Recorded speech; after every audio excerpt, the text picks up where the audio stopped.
बिस्मिल्लाहिर्रहमानिर्रहीम। अस्सलाम वालेकुम। मोहम्मद जमील शाहिद आपसे मुखातब है। माफ़ करना। ये जो है वो ग्राफ के सिलसिले में 8.1 का ये बकाया सवाल आता है। ये बेसिकली ये जो है ना समझाना बहुत ही मुश्किल है। ये सामने बैठकर समझाने वाली बात है, तो ये कुछ प्रॉब्लम है। तो ये मैं इस बारे में माफ़ रहा हूँ, वो जो है ना स्टूडेंट ये समझेंगे। तो ये 3 नंबर सवाल है। तो वो लाइन दी गई है, दर्जे झैल लाइनों बारे बताएं कि क्या वो एक्स एक्सिस के मुतवाज़ी होंगी या वाई एक्सिस के, दोनों में से जो भी है। तो रकम जवाब के साथ लिखी गई है, सवालिया निशान दिया हुआ है। तो पहला सवाल है 2x-1 बराबर 3। तो ये जो ना ये इसका ये आ जाएगा 2x, ये इसको इधर ले जाए बराबर 4, तो x बराबर 3। तो 3 जो है ना ये जब x बराबर 3 तो ये ग्राफ के ऊपर 3 यानी पॉइंट राइट को आएगी। तो राइट को जब दोनों तरफ ग्राफ लगाएंगे ये वाई एक्सिस के पैरेलल होगी। ये सवाल का जवाब ज़ुबानी सही है, लेकिन आप ग्राफ पर बना कर भी कर सकते हैं। तो दूसरा सवाल है x-2 बराबर -2, x बराबर -3 यानी ये इधर ले गए तो ये -3 हो गया। और ये उसी तरह से -3 लेफ़्ट को आएगा नुक्ता, लेकिन ये वाई एक्सिस के पैरेलल होगा। और ये तीसरा 2y = 3 बराबर 2, और ये 3 को इधर ले गए, ये हो गया 2y बराबर -1 और y बराबर -1, यानी ये x एक्सिस के पैरेलल यानी y के ऊपर नीचे -½ पर लगेगी लाइन। अब वो चौथा है, चौथा अब हम हल करते हैं। चौथा x-y बराबर 0 और x बराबर -y और इसको माइनस करें y बराबर, तो ये x बराबर, इसमें हम 2 डायरेक्शन देखते हैं। तो ये हम x इसको वैल्यू जो है ना 3 डालते हैं, x बराबर -3 आ गया, और वो y की 4 डालते हैं तो ये -4 आ गया। इसमें ये हम y की वैल्यू -3 डालते हैं तो ये x बराबर -3 आ गया। अगेन y की बराबर 4 डालते हैं तो x बराबर 4 आ गया। अब हम एक्चुअल लाइनें लगा कर देखते हैं। ये चौथी लाइन है। तो ये देखें कि ये x-y वो बराबर 0 का ग्राफ है। तो ये जब हमने ये ग्राफ बनाया वो 2 लाइनों का, तो ये एक लाइन नुक्ता ये लिया, ये एक लिए लिया। ये देखें ये नुक्ता वो जो मैंने बताया था 1 2 3 -3 हो गया। ये 1 2 3, ये क्योंकि नुक्ता यहाँ ही ये कंप्यूटर के ज़रिए बिल्कुल ऊपर लगाना मुश्किल है, लिखना मुश्किल है, क्योंकि वो लेता नहीं है कंप्यूटर।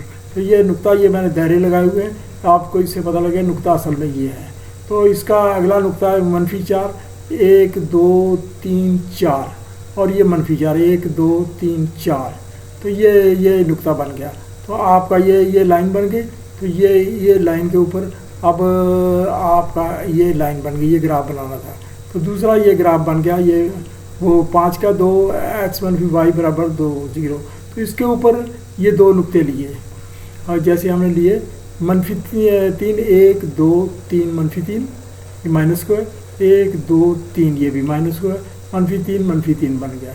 इसी तरह से इसका लिया हमने 4, ये 4, ये 1 2 3 4 और 1 2 3 4, ये नुक्ते मिलाए तो आपका ये बन गया। तो ये ग्राफ बन गया। ये जो ग्राफ बनाना था ये हमने बना दिया। It is neither parallel to x और y एक्सिस। ये 2 सारी लाइनें ना किसी x के पैरेलल है ना y के हैं, ये तिरछी लाइनें हैं। सवाल नंबर 4 है, ये जनरल सा सवाल है।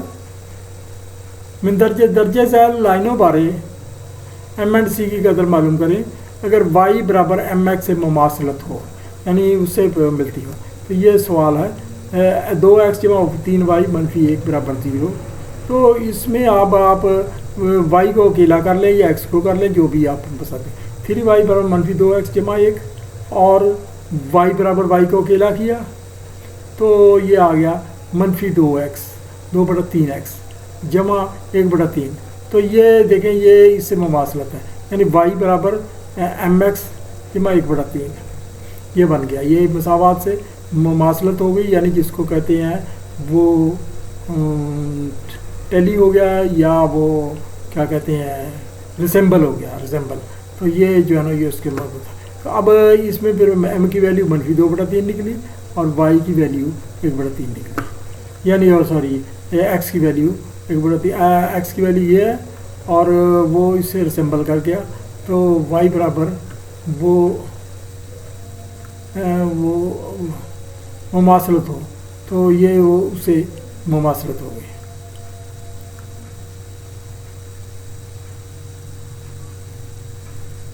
प्लस के साथ ये आ गया, यानी सी है ये, और सी यहाँ सी लिखना भूल गए मैं।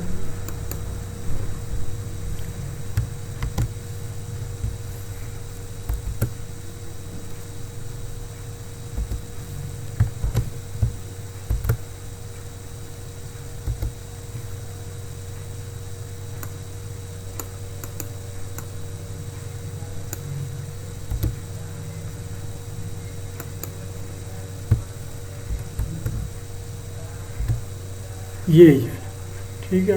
इसमें यानी आ गया ये।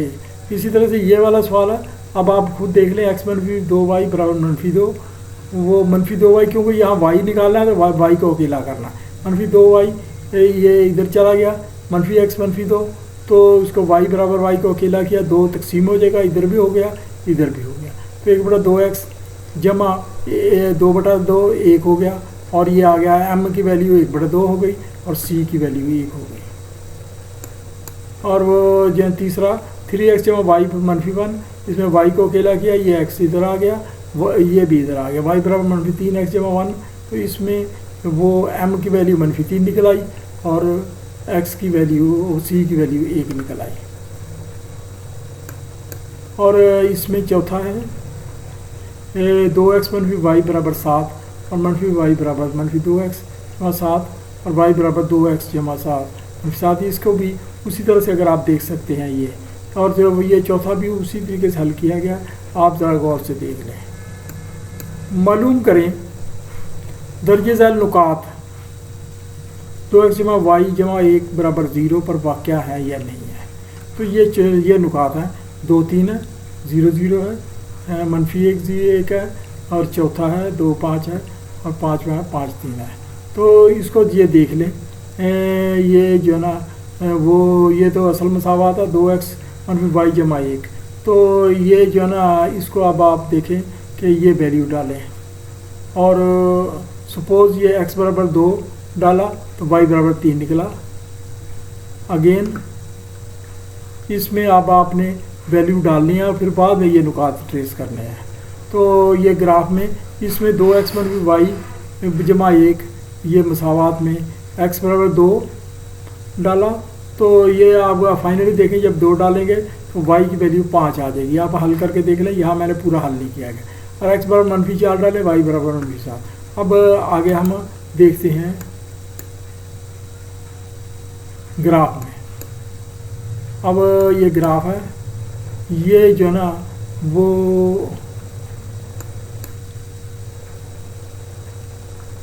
दो 3 0 0 is lying on the drawn line. ये सारे नुकात ये लाइन के ऊपर वाक़या है। अब आप इसको देख सकते हैं, और दूसरे नुकात नहीं है, ये वाले नहीं है, इम्पॉसिबल है, ये वो जो है ना नहीं है। आप देख लें कि इनके ऊपर नुकात आप ट्रेस नहीं कर सकते। आप अपनी यहाँ ज़रा मुश्किल है, थोड़ा सा ना ग्राफ को लेना मुश्किल है। ये मैं ज़रा इसको छोटा करता हूँ।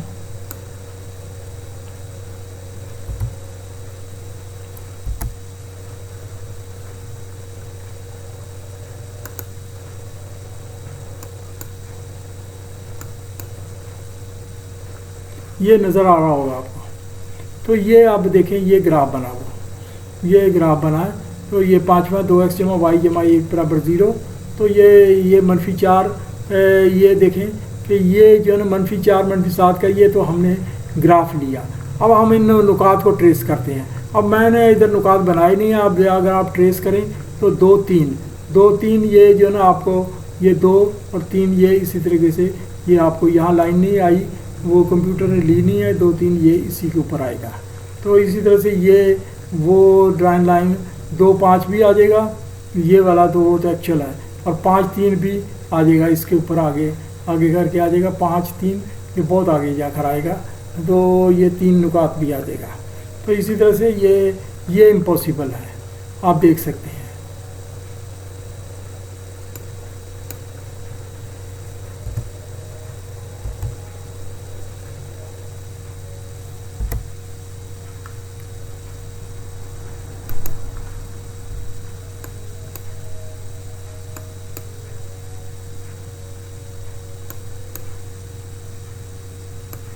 आपके ये 5 सवाल मुकम्मल हुए। तो ये जो है ना आप ये खुद करें, तो आप इससे हेल्प ले सकते हैं। तो ये दोबारा मैं बात करता हूँ, आप मेहनत करें, स्टडी करें, ग्रुप स्टडी करें, और बार बार मैथ बहुत मेहनत मांगता है। जो बच्चे समझते हैं कि ये ऐसे ही हो जाएगा, ऐसे नहीं होगा। पानी को पुल के नीचे से गुजारना है, अगर पुल के ऊपर से पानी गुजर गया, पुल भी तोड़ देगा, ट्रैफिक भी बंद कर देगा, और पुल का सत्यानाश हो जाएगा। तो ये जो है ना, ये इसी ज़िंदगी भी ऐसे ही है, जैसे इल्म को ज़हनों में से गुजारना है, और फिर याद करना है, और फिर अमली तौर पर इस्तेमाल करना है। जब आप पहला मरहला होता है ये वो उसको समझना, दूसरा मरहला होता है उसको याद रखना, तीसरा मरहला होता है उसका अमली इस्तेमाल करना। जब आप तीनों काम का कामयाब हो जाते हैं, तो आप अमली ज़िंदगी में कामयाब रहते हैं। तो अगर अदरवाइज़ वो जो है ना, मैंने पहले भी बताया कि मैट्रिक के किए बगैर आप अगली स्टडी कर ही नहीं सकते। FSC BSc MSc या आप इंजीनियरिंग या मेडिकल या कुछ भी कर नहीं सकते। ये मरहला इसमें से गुजरना है आपको। तो ये इल्म की सीढ़ियाँ हैं, तो सीढ़ियों के स्टेप में से आप छत पर जाने के बाद मुख्तलिफ स्टेप चढ़ने पड़ते हैं। पहले आपने पहली दूसरी पढ़ी, फिर तीसरी चौथी पढ़ी, फिर 5वीं छठी, यानी 10वीं तक आए, फिर 9th 10th के बाद आगे जाना। जब तक ये आपको इल्म मुकम्मल नहीं होगा, तो ये इसके बारे में ना, जब तक पिछली पढ़ाई नहीं हो आपको मुकम्मल, अगली समझ नहीं आनी। टीचर तो वहाँ से शुरू करेगा जहाँ से आपने पढ़ाई रोकी थी। तो ये जो है ना, आप उसी तरह से मेहनत करें। तो ये जो है ना, मेरी जो हेल्प की ज़रूरत हो, फ़ोन नंबर ऊपर लिखा हुआ है, वो कोई भी रब्ता कर सकता है। Thank you very much.